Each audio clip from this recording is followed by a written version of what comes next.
34 डर 2। लेकिन मैं नहीं चाहती कि मेरी वजह से तुम मुसीबत में पड़ो। ये हमारी शर्तों में से एक नहीं है। एलिसेंड्रा ने उसे तलवार अपने साथ ले जाने से रोकने के लिए उसका हाथ छुआ। तुम्हारे पिता वहीं खड़े रहे जबकि कोई व्यक्ति तुम्हारे साथ जानवर जैसा व्यवहार कर रहा था और तुम चाहते हो कि उन्हें कोई नुकसान न पहुंचाया जाए। मैं बैरन की हत्या के लिए जेल नहीं जाना चाहूंगा। मेरे अपने तरीके हैं, एडगर ने कहा। आपके अंतिम नाम और राजघराने से संबंध के कारण आपको जेल नहीं भेजा जाएगा, लेकिन पूरा शहर आपके बारे में बात करेगा और आपको तानाशाह कहेगा। मैं नहीं चाहती कि ऐसा हो। मैं यह नहीं कह रही कि मैं नहीं चाहती कि वह मर जाए। मैं चाहती हूं कि आप चुपचाप ऐसा करें जब इसे होते हुए कोई न देख रहा हो। एलिसेंड्रा ने कैटरीना को सामने के दरवाजे पर खड़े और जेम्स को वापस आते हुए देखा। कैटरीना अपने पति की बेगुनाही पर खूब रोती थी और किसी को भी यह पल भूलने नहीं देती थी। उनकी सगाई को लेकर भी समस्या थी। हालांकि एलिसेंड्रा ने एडगर का प्रस्ताव स्वीकार कर लिया था, लेकिन उसके पिता अब दावा कर रहे थे कि वह किसी और से शादी करने जा रही है। न तो कोई घोषणा की गई और न ही उसकी उंगली पर अंगूठी थी, इसलिए उसके पिता उसे जहां चाहे भेज सकते थे। जब तक वह उसे रेड लाइट डिस्ट्रिक्ट में नहीं बेच रहा था, तब तक उसे रोकने के लिए कोई कानून नहीं था। एडगर को यकीन था कि एलिसेंड्रा ने उसके बारे में फैली सारी अफवाहें नहीं सुनी होंगी। उसे पहले से ही एक तानाशाह करार दिया जा चुका था और बैरन को मारने से उसकी प्रतिष्ठा न तो खराब होगी और न ही बेहतर। फिर भी जब बात उसके पिता की जान की आई तो यह एलिसेंड्रा का चुनाव था। मैं चुपचाप इसका ख्याल रखूंगी। दूसरे आदमी से तुम छुटकारा पा सकती हो। वह मुझे अपने मालिक के पास ले जाने आया है ताकि उसे भी चंदे में शामिल कर सकूं, लेकिन मेरे पिता ने मुझे बताया है कि यह कोई दूसरा आदमी है जिससे मेरी शादी होगी। मैं उससे दोबारा नहीं मिलना चाहती। एलिसेंड्रा उस आदमी से डरी हुई थी जो उसे लेने आया था। जब तक मैं तुम्हारा नाम न पुकारूं, इस गाड़ी को मत छोड़ना, एडगर ने उसे निर्देश दिया और फिर दरवाजा बंद कर दिया। एडगर, मेरा मानना है कि यह मेरे लिए सही होता कि मैं सुन पाता कि तुम मेरी बेटी के साथ क्या बात कर रहे थे। तुम्हें हिंसक होने की कोई जरूरत नहीं है। डेस्मंड पीछे हट गया, क्योंकि एडगर अपनी तलवार को जमीन पर घसीटते हुए उनकी ओर बढ़ने लगा था। तुमसे पहले कोई था जिसने एलिसेंड्रा का हाथ मांगा था। कौन? एडगर ने धीमे स्वर में पूछा। वह अपनी मर्जी से कुछ भी करने को तैयार था, लेकिन अगर वह ऐसा करता तो गाड़ी में बैठी उसकी होने वाली पत्नी उसे कभी माफ नहीं करती। एडगर अल्फ्रेड द्वारा दिए गए लंबे व्याख्यान को समझने की कोशिश कर रहा था। यह व्याख्यान कुछ इस तरह था कि एक खुश पत्नी, खुशहाल जीवन। तुम मेरी औरत को किसके पास भेजने की कोशिश कर रहे हो? क्या मैंने पिछली बार यहां आने पर यह बात बिल्कुल स्पष्ट नहीं की थी? अगर उसके बालों का एक भी कतरा अपनी जगह से हट गया तो मैं तुम्हें मार डालूंगा। मैं मूर्ख हूं। एडगर ने अपनी तलवार उठाई और उसे अपने सिर पर पटक दिया। जहां तलवार उसकी त्वचा को छूती थी, वहां हल्की लाल रेखाएं बन जाती थीं। मेरी यादें गड़बड़ हो गई होंगी। सावधान एडगर, डेस्मंड ने गले में अटकते हुए कहा। कौन सा पागल आदमी तलवार से उनके सिर पर वार करेगा? अच्छा, क्या मेरी यादें गड़बड़ा गई हैं, बैरन? नहीं नहीं, लेकिन एक आदमी था जो आपसे पहले आया था। कौन? एडगर ने इस बार यह शब्द बहुत जोर से दोहराया। मैंने तुम्हें देखा, बैरन। तुम अपना हाथ ऐसे उठा रहे थे जैसे तुम उसे थप्पड़ मारना चाहते थे, लेकिन अब तुम मेरे सामने कांप रहे हो। तुम कोई आदमी नहीं हो। मैंने तुम्हें इतनी छोटी सी चेतावनी दी थी, फिर भी तुमने मेरे मुंह पर थप्पड़ मारा।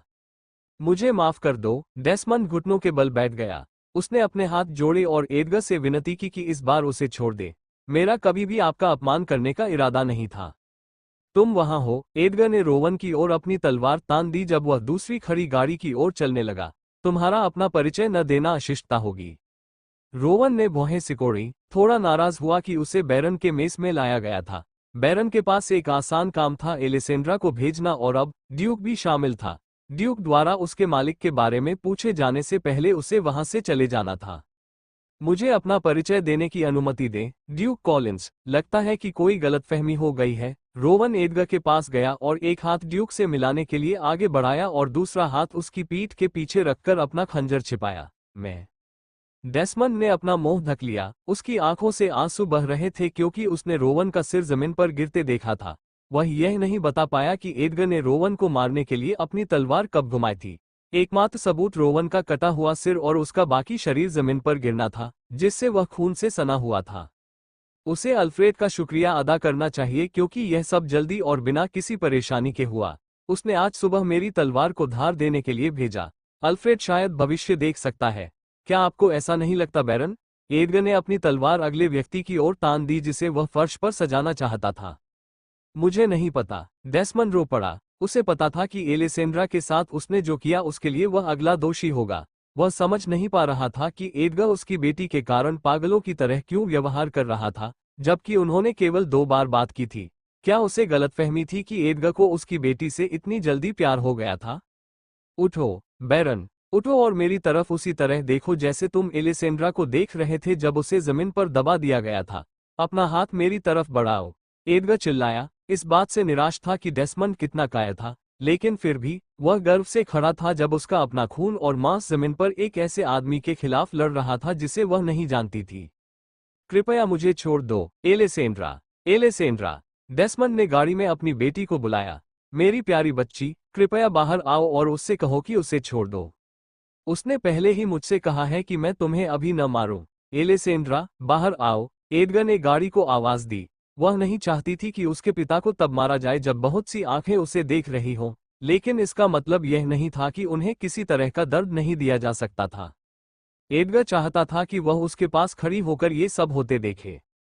एलेसेंड्रा ने गाड़ी का दरवाजा खोला और खुद को ड्यूक के कोट से ढका हुआ पाया। उस आदमी के सिर को उसके शरीर के बाकी हिस्सों से कुछ इंच की दूरी पर देखकर उसकी आंखें चौड़ी हो गईं। उसने वास्तव में उसे मार डाला, उसने सोचा।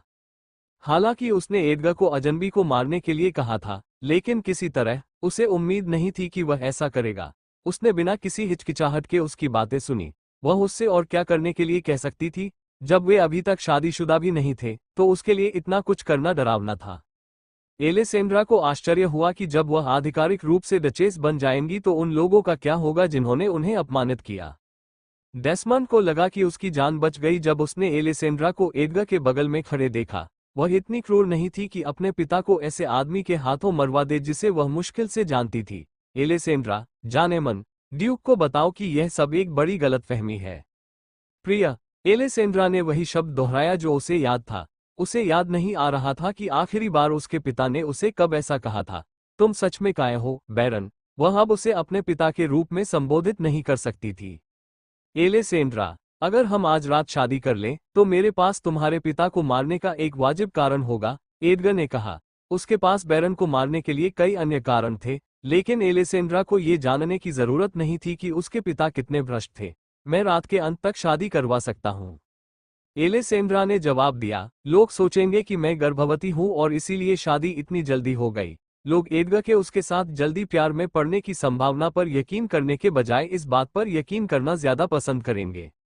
मैं तुम्हें रात के अंत तक गर्भवती भी कर सकता हूँ। एडगर के पास उसकी सभी समस्याओं का समाधान था। एलेसेंड्रा ने एडगर से बहस करने के लिए खुद को मजबूर नहीं किया। वह केवल आज रात उसके पिता के साथ संबंधों को खत्म करने में उसकी मदद करने की कोशिश कर रहा था। किसी समय सभी को एहसास होगा कि वह गर्भवती नहीं थी और यह उनकी अचानक शादी के पीछे का कारण नहीं था। चलो आज रात शादी कर लेते हैं। वह सहमत हो गई। एलेसेंड्रा ने उस गंदगी को देखा जिसे वह कभी पिता कहती थी। वह ये सुनने का इंतजार कर रहा था कि उसकी जान बख्शी जाएगी या नहीं। एडगर को यकीन था कि बैरन की हत्या के लिए उसे कोई परेशानी नहीं होगी, तो वह इसे क्यों टाल रही थी? वह एडगर की शक्ति की सीमा को देखने के लिए उत्सुक थी। एलेसेंड्रा, डेस्मंड रोया, ड्यूक से ये कहने का इंतजार करते हुए कि वह उसे छोड़ दे। मैं ड्यूक को तुमसे शादी करने की अनुमति देता हूँ। उसे बस तुम्हारी शादी के लिए पैसे देने होंगे। कृपया मुझे बचा लो, मेरी बच्ची।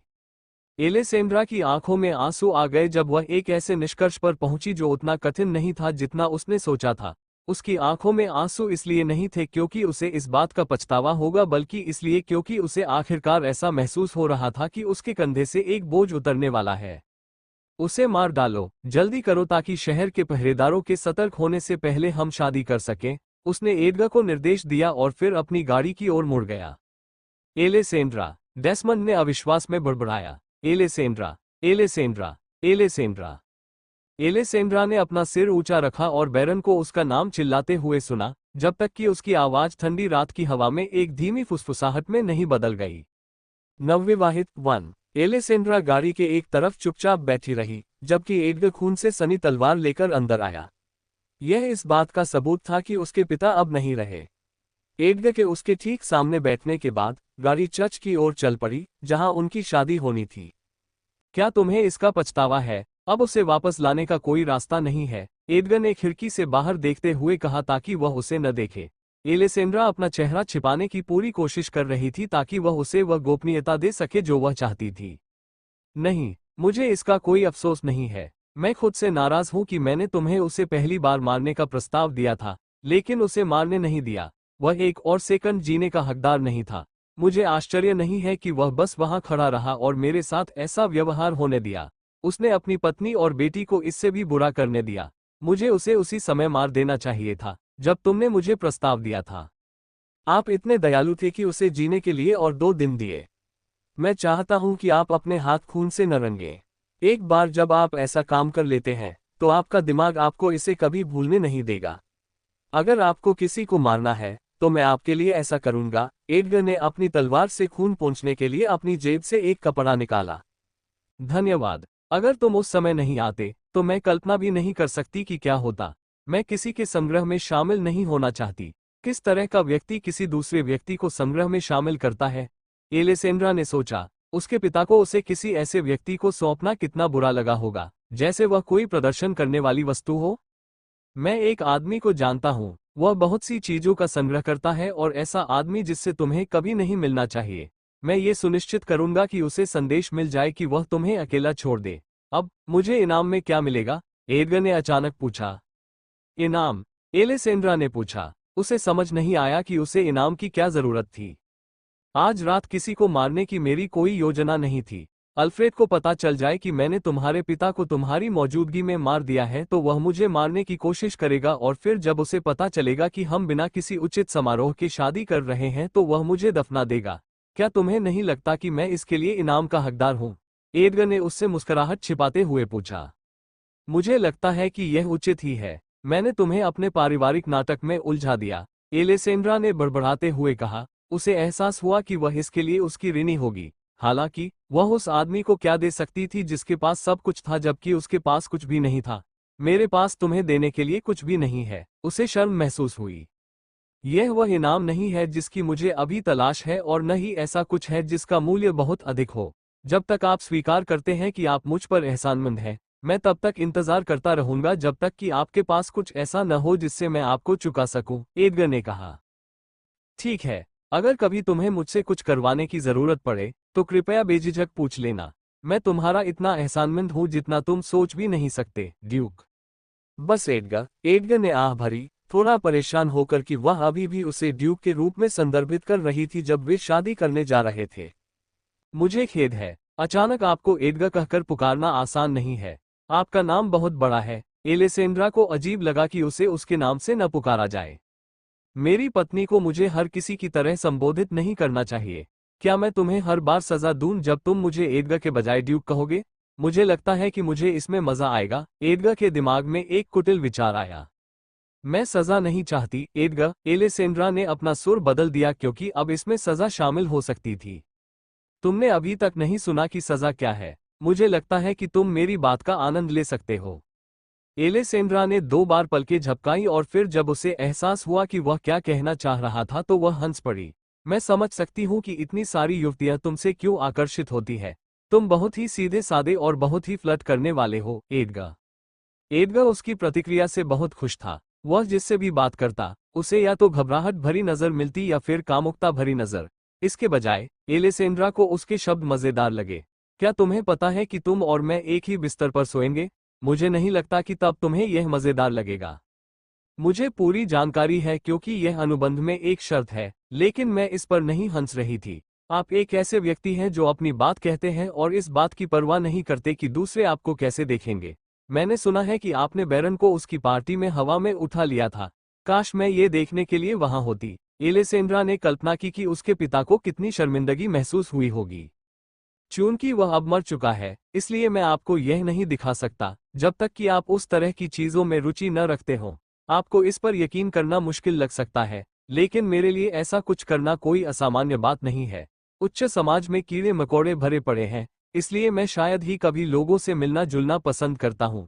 मैं उस रात केवल राजा के आदेश के कारण ही वहां था, एडगर ने कहा। लेकिन अब वह अपने दोस्त से नाराज नहीं था, क्योंकि बैरन के पास जाने पर उसे एक पत्नी मिल गई थी। क्या मैं एक और सवाल पूछ सकती हूँ, एडगर? एलेसेंड्रा ने अपने सिर को ढके कोट के नीचे से एडगर की ओर देखते हुए पूछा। हमारी बातचीत इतनी अच्छी चल रही थी कि मुझे नहीं लगा कि आपको मुझसे कोई सवाल पूछने की जरूरत पड़ेगी। मेरा यह मानना कितना गलत था कि हम करीब आ रहे हैं। मुझे खेद है। यह एक ऐसी आदत है जिससे मुझे बाहर निकलना होगा। बस यही है। तुमने मुझसे मेरा चेहरा दिखाने के लिए क्यों नहीं कहा? एलेसेंड्रा को इससे कोई आपत्ति नहीं होगी क्योंकि उसे उस महिला का चेहरा देखना चाहिए जिससे वह शादी कर रहा है। ये सिर्फ उसकी सहज प्रवृत्ति थी कि वह अपना चेहरा छिपाए। उसे ये स्वीकार करना पड़ा कि उसे डर था कि एक बार जब वह अपने निशान दिखा देगी तो वह उनके साथ अनुबंध जारी नहीं रखना चाहेगा, लेकिन उसे उससे अपना चेहरा छिपाने का कोई अधिकार नहीं था। एडगर को उम्मीद थी कि अनुबंध बनाते समय इस पर आगे चर्चा की जाएगी। उसने ये शर्त नहीं रखी कि उसे उसका चेहरा देखना होगा, क्योंकि उसे इस बात की परवाह नहीं थी कि वह क्या छिपा रही है। यह मेरा काम नहीं है कि तुम मुझे अपना चेहरा दिखाना चाहती हो या नहीं। तुम ही हो जिसने कहा था कि तुम भविष्य में बदल जाओगी। मैं तब तक इंतजार कर सकता हूँ जब तक तुम वास्तव में सहज नहीं हो जाती। जब तक तुम तैयार नहीं हो, किसी को भी अपना चेहरा दिखाने के लिए मजबूर न करो। एलेसेंड्रा मुस्कुराए। उसने पाया कि एडगर के बारे में अफवाहें फैलाने वाला व्यक्ति मूर्ख है। हो सकता है कि उसने अभी तक उसके व्यक्तित्व को पूरी तरह से नहीं देखा हो, लेकिन जब बात उसके व्यक्तित्व की आती है तो वह भी यही कह सकता है। वे दोनों एक दूसरे को जान रहे थे और एडगर ने अब तक उसे जो कुछ दिखाया था, उससे उसे वह पसंद आया। तुम्हें पता है एडगर, तुमने मुझे कभी नहीं डराया। सचमुच? क्या मैं इसे बदल दूं? एडगर ने मजाक में कहा, लेकिन उसके दिमाग में चल रहा मजाक दूसरों को पसंद नहीं आया। नहीं, एलेसेंड्रा ने प्रस्ताव अस्वीकार कर दिया। याद रखो एलेसेंड्रा, तुम ही थी जिसने कहा था कि इसमें कोई प्यार नहीं होगा। मुझे उम्मीद है कि तुम अभी से ही मेरे प्यार में नहीं पड़ रही हो। ये काफी चिंताजनक होगा क्योंकि मैंने अभी अभी तुम्हारे पिता को मार डाला है। मुझे उम्मीद है कि ऐसा नहीं है। एडगर अभी भी किसी से प्यार नहीं करने के बारे में अड़ा हुआ था, हालांकि उसे एलेसेंड्रा मजेदार लगी। मुझे अपने शब्द साफ साफ याद है। मैं तुम्हारे प्यार में नहीं पड़ी, एडगर, और मैं कभी नहीं पड़ूंगी। हालांकि मैं तुम्हारे प्रति आभारी होने से खुद को नहीं रोक सकती और उन चीजों से खुश होती हूँ जो तुम बिना किसी परिणाम की चिंता के कर सकते हो। एलेसेंड्रा को सच में यही लगता था।